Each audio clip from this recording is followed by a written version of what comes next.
سید تھا اور قیامت تک سید ہے۔ نعرہ تکبیر، نعرہ رسالت، سبحان اللہ سبحان اللہ۔ پیدا ہوتے ہی سید تھے اور قیامت تک سید رہیں گے۔ لہذا یہ نہ کہا جائے کہ ان کے اندر اہلیت نہیں تھی معذرتا اور وہ سیادت کے لائق نہیں تھے۔ اور یہاں پر صوفیہ نے ایک بڑا لطیف نکتہ بیان فرمایا ہے کہ حضرت سیدنا امام حسن پاک نے جو یہ صلح کر دی اور اپنی عزت کو داؤ پہ لگاتے ہیں، بھائی یہ جملہ عزت کو داؤ پہ۔ میرے بھائیوں حسینیوں، تم لوگ یار آقا حسین کا ذکر کرتے ہو اور الحمدللہ کرنا چاہیے، جتنا کر سکتے ہو کرو، لیکن یار مولا حسن پاک کے بھی ذکر جم کر کے کیا کرو۔ بہت خوب. چونکہ اگر مولا حسین پاک نے دین کی آبیاری اور امت کی خاطر اپنا خون بہایا ہے نا، تو اس سے پہلے امام حسن پاک نے اپنی عزت قربان کی ہے تمہارے لیے، تمہارے لیے۔ اس لیے اس امام کا ذکر جم کر کے کیا کرو۔ ہاں جب امام پاک نے تمہارے لیے امت کی خیر خواہی میں جب یہ صلح کر لی نا، تو معاذ اللہ کہنے والوں نے انہیں یا آرل مؤمنین کر کے یہ مخاطب کیا، یا معدل مذلین کر کے مومنین کر کے مخاطب کیا۔ اے مسلمانوں کو شرمندہ کرنے والے، اے مسلمانوں کے ماتھے کے کالک، معاذ اللہ اس طرح کے جملے وہ کہا کرتے تھے، مگر سب کچھ میرے امام نے برداشت کیا۔ وجہ کیا تھی؟ کیونکہ امت کا خون نہ بہے۔ اور سردار میرے نبی نے فرمایا نا، سردار وہ ہوتا ہے جو وقتی طور پہ کیا ہو رہا ہے یہ نہیں دیکھتا ہے، وہ معاملہ نہیں، معاملے کے انجام کو دیکھا کرتا ہے۔ یہ سید کی اور لیڈر کی نشانی ہوا کرتی ہے۔ کامیاب لیڈر کی نشانی کیا ہے؟ کہ وہ معاملہ نہیں دیکھتا ہے، معاملے کے انجام پہ نظر رکھتا ہے۔ اور سیدنا امام حسن پاک دیکھ رہے تھے کہ چاہے ادھر کا لشکر ہو یا ادھر کا لشکر ہو، دونوں میں میرے نبی کا کلمہ پڑھنے والے لوگ ہیں۔ اور کچھ ہستیاں ہیں جو دباؤ میں آئی ہیں لڑنے کے لیے، اور کچھ ہیں کہ جو مستقبل میں بہت کچھ امت کے لیے کر سکتی ہیں۔ اس لیے میرے آقا امام حسن پاک نے کہا ٹھیک ہے تمہیں اقتدار چاہیے، لو میں اقتدار تمہارے حوالے کر رہا ہوں، مگر خبردار میرے نبی کی امت کا خون نہ بہے، میرے نبی کی امت کا خون نہ بہنے پائے۔ اپنی عزت نیلام کر دی، اقتدار ان کے حوالے کر دیا۔ صوفیہ یہاں پر لکھتے ہیں یہ تصوف کا اور سب کا عقیدہ ہے کہ تم اللہ کے لیے اگر ایک خرچ کرو گے وہ تمہیں 70 گنا عطا فرمائے، اگر تم اللہ کے لیے ادنا قربان کرو گے بدلے میں اللہ تمہیں اعلیٰ عطا فرمائے گا۔ دنیا کی حکومت کو، اقتدار کو امام حسن پاک نے اللہ کی رضا کے لیے ٹھوکر مارا، اسے اللہ کی راہ میں قربان کر دیا۔ بدلہ اللہ نے یہ عطا کیا کہ قیامت تک نبی کے نسلوں کی خوشبو بنی انسان میں باقی رہے، قیامت تک۔ اور کہتے ہیں جتنے کتب اور ابدال پیدا ہوں گے اور قیامت تک انسانیت جس گھرانے سے فیض پائے گی وہ گھرانہ میرے امام حسن پاک کا ہوگا۔ یہ اللہ نے بدلہ عطا فرمایا۔ اور آخری جو امام ہمارے آئیں گے فرماتے ہیں یہ بھی اسی بدلے کے نتیجے میں ہے کہ جب تک انہوں نے چند پل کی حکومت قربان کی نا، بدلے میں اللہ ان کو اتنا بڑا بدلہ عطا کرے گا کہ ان کا بیٹا آخر میں امام مہدی آئے گا اور اللہ انہیں پوری دنیا کی، پورے عالم کی حکومت عطا فرمائے۔ تو میرے بھائیوں یہ کچھ باتیں تھی جو میں نے آپ کے سامنے عرض کی ہیں، اور اس کے علاوہ بھی بہت کچھ باتیں ہیں جس کو میں کھلی دعوت دیتا ہوں، جس کو کوئی اعتراض ہو اور جس کو کچھ کہنا ہو، اگر وہ صاحب علم ہے، اندھ بھکت نہیں ہے، حقیقت تسلیم کر رہا ہے، تو ہما دم یہ میں اس لیے میں اپنے علم معاذ اللہ استغفر اللہ اس ناطے نہیں بول رہا ہوں، اس ناطے نہیں بول رہا ہوں، مجھے جو ناز ہے نا، چونکہ میں سیدوں کے ٹکڑے پہ پل رہا ہوں، الحمدللہ۔ کچھ لوگ کہتے ہیں کبھی کبھی ہمارے فیس بک پہ کچھ لوگ حضرت وہ کمینے ہمیں تانا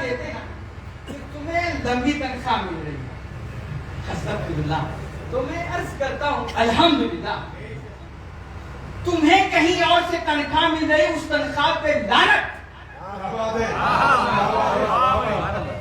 اور ہمیں جو اس در سے مل رہا ہے نا یہ ہمیں صرف دنیا کی بھلائی کے لیے نہیں ہے یہ شاید ہماری آخرت کی بھلائی کے لیے سبحان اللہ سبحان اللہ سبحان اللہ سبحان اللہ الحمدللہ تو میں اپنے علم پر گھمنڈ کرتے ہوئے غرور کرتے ہوئے یہ بات نہیں بول رہا ہوں میں سیدوں کے در پہ پلتا ہوں اور سیدوں کے در سے فیض لیتا ہوں الحمدللہ اس ناطے میں بول رہا ہوں اور میں دفاع میں کر بھی کیا سکتا میں تو غلامی کا حق ادا کرنے چلا ہوں کیا بات ہے اور میں غلامی کا حق کس کا ادا کرنے جا رہا ہوں یہ تو دیکھو نا یار تو میں مولائے کائنات ان کے مقابل میں آنے والی جتنی باطل طاقتیں تھیں جتنی بھی باطل طاقتیں تھیں کسی کو کسی بھی تعلق سے بات کرنی ہے میں ہمہ وقت اس کے لیے تیار ہوں سبحان اللہ سبحان اللہ ہمہ وقت تیار ہوں سبحان اللہ سبحان اللہ